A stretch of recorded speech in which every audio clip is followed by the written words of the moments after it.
جی السلام علیکم. السلام علیکم. کیا نام ہے بھائی صاحب؟ جی مصطفیٰ نام ہے الہاری صاحب. مصطفیٰ بھائی کہاں سے کال کر رہے ہیں؟ جی بامبے سے. واہ جی واہ، خیریت سے ہیں آپ؟ جی اللہ کا شکر ہے. الہاری صاحب آپ سنائیے. اللہ تعالیٰ کا احسان ہے. حکم کریں بھائی صاحب، کیا حکم ہے؟ جی حضرت میرے کچھ جو ہے یہ سوالات تھے کہ میں شروع کروں اپنے سوالات. جی جی بسم اللہ. جی حضرت یہ مختار ثقفی رضی اللہ تعالیٰ نے جو ہے ان کا کیا جو ہے ان کا کیا اسٹیٹس، اور یہ ان کے لیے ان کو پڑھنا ہے اگر تو ہم کہاں سے پڑھ سکتے ہیں؟ یہ مختار ثقفی جو تھے یہ کوفی تھے، یہ کوفہ کے رہنے والے تھے. کوفیوں کی طرح اس زمانے میں جو کوفی تھے یہ اکثر اہل بیت علیہ السلام سے محبت کرتے تھے اور بنی امیہ سے بغض رکھتے تھے. اور یہ لوگ ابو بکر عمر کی خلافت کو صحیح مانتے تھے، لیکن عثمان کی خلافت کو یہ لوگ باطل سمجھتے تھے. اور کیونکہ معاویہ جو تھا عثمان کے خاندان سے تھا، عثمان کا چچا زاد بھائی تھا، تو یہ معاویہ سے یہ لوگ معاویہ کے مخالف تھے، معاویہ کے دشمن تھے، بنی امیہ کے دشمن تھے. اور یہ اہل بیت علیہ السلام سے محبت کرتے تھے کوفے کے لوگ اور مختار ثقفی یہ لوگ. لیکن یہ ان کو اس طرح نہیں کہ ان کو منصوص من اللہ امام مانتے تھے. یہ مختار ثقفی کے شیعہ ہونے کی کوئی دلیل نہیں ہے. اس نے برے کام بھی بہت کیے ہیں، اچھے کام بھی بہت کیے ہیں تاریخ میں. تو اس کے برے کاموں میں یہی ہے کہ اس نے اہل بیت علیہ السلام کی اذیت کی ہے. امام حسن علیہ السلام کی، امام حسین علیہ السلام کی، ائمہ طاہرین علیہ الصلوۃ والسلام نے اس کی مذمت کی ہے. لیکن اس نے اچھے کام بھی کیے ہیں، کیونکہ کوفے والوں کو جب کوفے والوں نے خط بھیجا تھا، امام حسین علیہ السلام کو خطوط بھیجے تھے، ان کو دعوت دی تھی کوفے آنے کی، اور جب تشریف لائے تھے تو پھر انہوں نے ساتھ چھوڑ دیا تھا. بلکہ ساتھ چھوڑنا کیا، بلکہ انہوں نے بنی امیہ کے لشکر میں شامل ہوئے تھے اکثر کوفے والے، اور انہوں نے امام حسین علیہ السلام کو قتل کیا تھا کوفے والوں نے. اور اس میں صرف کوفے والے نہیں تھے، لیکن اصل کام تو بنی امیہ کا تھا، لیکن اس میں بہت تعداد کوفے والوں کے تھے جو بنی امیہ میں سے نہیں تھے. کوفے میں بہت سارے بنی امیہ بھی رہتے تھے، اس طرح نہیں ہے.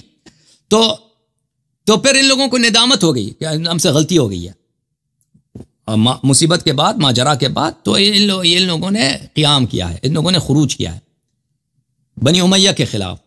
تو اس وقت مختار نے خروج کیا تھا. اس نے وہ اپنی بادشاہت کے لیے، اپنی بادشاہ اپنے آپ کو اپنے خلیفہ بنانے کے لیے. لیکن اس کی تھوڑی سی مدت کی اس کی حکومت رہی کوفے میں، اس مدت نے اس نے اچھے کام کیا. اچھے کام اس نے یہ کیا کہ امام حسین علیہ السلام کے جو قاتلین تھے ان کو اس نے قتل کیا، ان کو سزا سنایا، بری طرح سے ان کو قتل کیا. اور اس میں ایک کوشچن، اس کے علاوہ اس مدت میں اس نے ایک اور تماشا بھی شروع کیا کہ اس نے کیسانیہ مذہب کا اس نے ترویج کی. اس نے یہ کہا کہ اب جو ہے خلیفہ جو ہے محمد ابن الحنفیہ یہ ہمارے امام ہیں، اور یہ جو ہیں یہ ہمارے اصلی امام، یہ انہیں سے بیعت ہے. اور یہ پھر عقیدے میں ایک کیسانی بن گیا مختار ثقفی. مختار ثقفی کی جو ہماری احادیث میں بات ہے اس کی مدح اسی طرح حد تک ہے، اسی حد تک ہے کہ اس نے امام حسین علیہ السلام کے قاتلین کو جہنم پہنچایا. اس سے زیادہ اس کی نہیں ہے، اس کی تعریف نہیں ہے. اس کی کیا ہے، اس کی مذمت ہماری احادیث میں بہت زیادہ ہے. جی سر مزید بولیں، ختم بات. جی اس کے ساتھ ایک کوشچن ایڈ ہے کہ جب واقعہ کربلا ہوا ہے تو مختار ثقفی کے زندان میں نہیں تھے کیا؟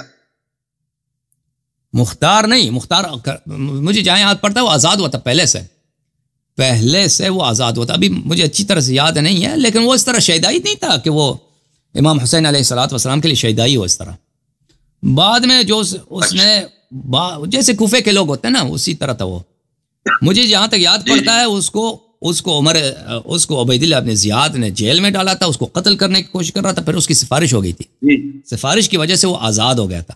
اب مجھے وہ ٹائم لائن یاد نہیں ہے کہ کربلا کے وقت وہ آزاد تھا یا وہ زندان میں تھا. یہ بھائی ٹائم لائن مجھے یاد نہیں. جہاں تک مجھے یاد پڑتا ہے وہ کربلا کے واقعے سے پہلے شاید اس کی چھٹی ہو گئی تھی زندان سے. لیکن وہ اس طرح کوئی شیعہ نہیں تھا کہ وہ بہت ہی خاص شیعہ ہو، کوئی چیز ہو اس طرح. یہ شیعہ عوام میں اس طرح مشہور ہے، شیعہ عوام میں پاکستان، پنجاب، ایران وغیرہ میں. اس کی وجہ بھی ہے، اس کے سیاسی وجوہات ہیں کہ وہ اس کو بہت چاہتے ہیں، لیکن وہ نہیں جانتے کہ احادیث میں اس کی مذمت بھی ہے. اس کی تعریف ایک خاص حد تک کی گئی ہے کہ اس نے اچھے کام کیے ہیں. وہ اس نے جب حکومت آئی ہے تو اس نے قاتلین کو قتل کیا، اور یہ اچھا کام ہے.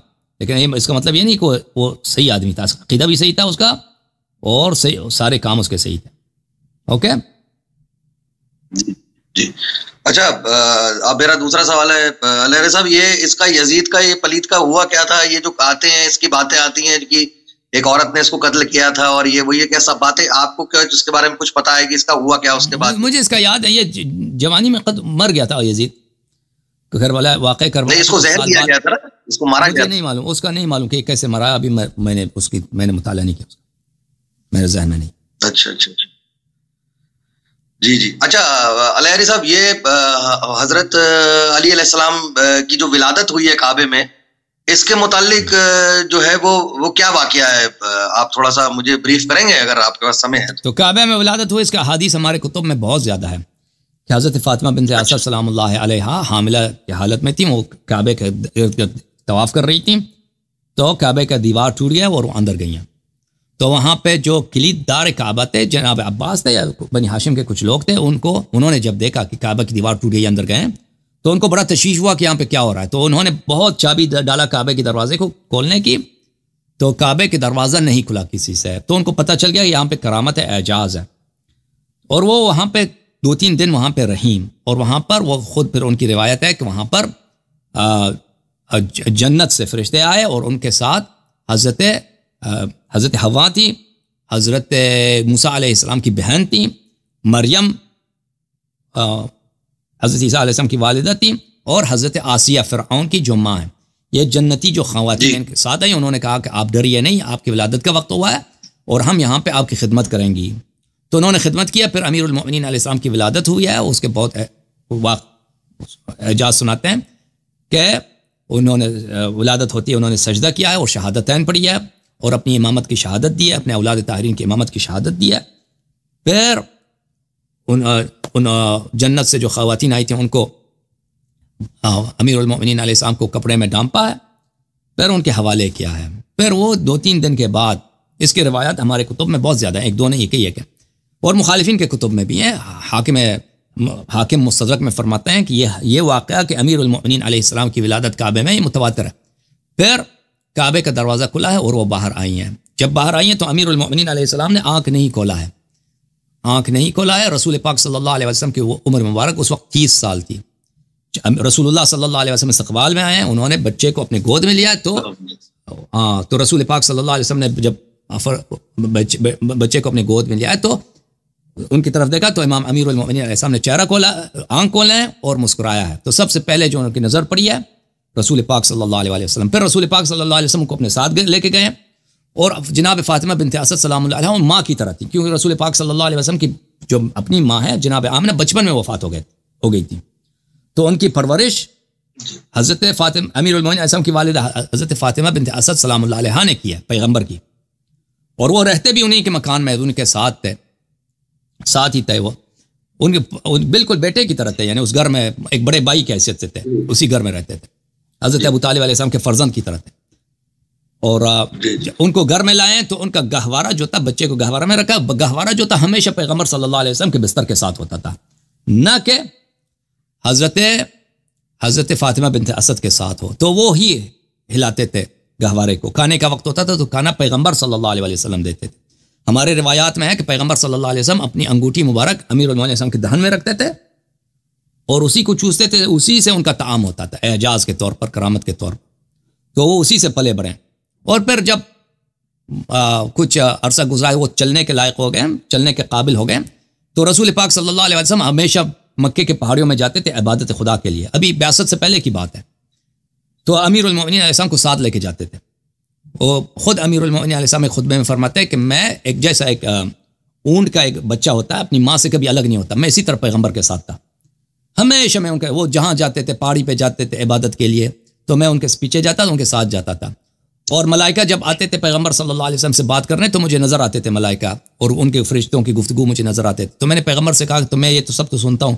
تو پیغمبر صلی اللہ علیہ وسلم نے کہا کہ جی ہاں، آپ جو ہیں، جو میں دیکھتا ہوں آپ دیکھتے ہیں، اور جو میں سنتا ہوں آپ سنتے ہیں، لیکن آپ نبی نہیں ہیں، پیغمبر نہیں ہیں. تو یہ ان کی ولادت، اور اس کے میں نے بہت سارے احادیث کو مختصر نبی بیان کیا مختصر جملوں میں. یہ ہے. Okay, thank you sir. مزید کوئی حکم ہے؟